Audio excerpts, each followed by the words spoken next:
غریبی غربت شام و یمن نیست، غریبی دوری از شهر و وطن نیست، غریبی کنج لحد و زیر خاک است که آنجا جز من و اعمال من نیست، که آنجا جز من و اعمال من نیست، که آنجا جز من و اعمال من نیست. ز ثروت سرکش و مغرور و مستیم، دل خود را به دنیا سخت بستیم، به ظاهر اسم ما باشد مسلمان، ولی پول و درم را می پرستیم، ولی پول و درم را می پرستیم.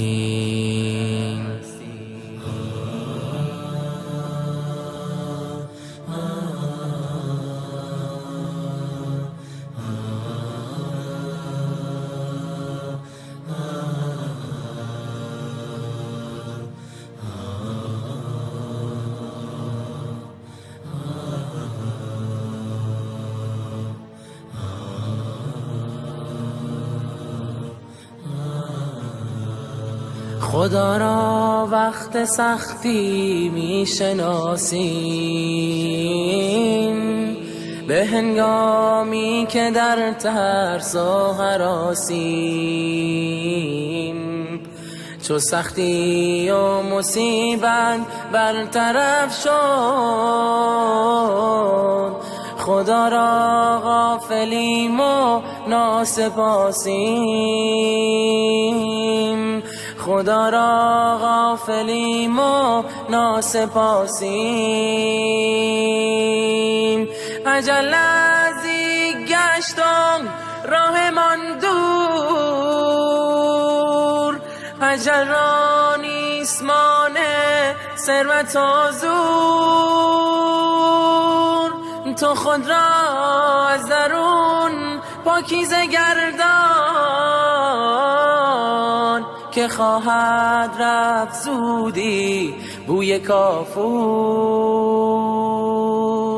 که خواهد رفت زودی بوی کافور. دم آخر که وقت رفتن ما، جدایی از زن و فرزند و دنیا، زمان غربت است و ترس و وحشت.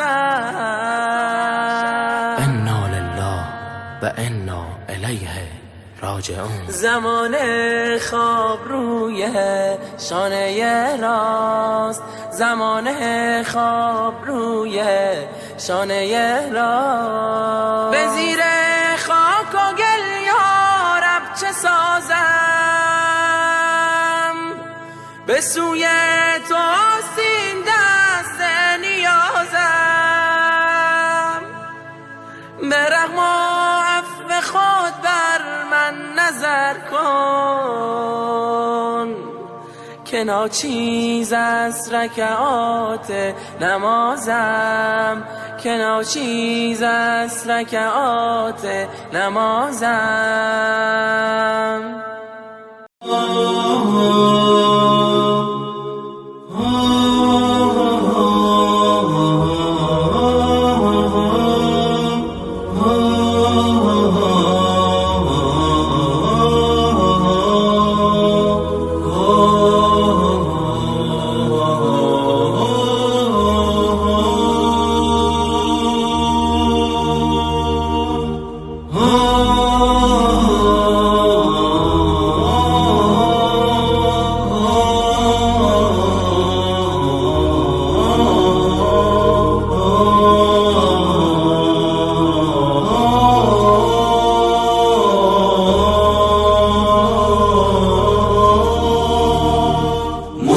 وفا مصطفی مهربان با صفا، سرور انبیا اسوه‌ای در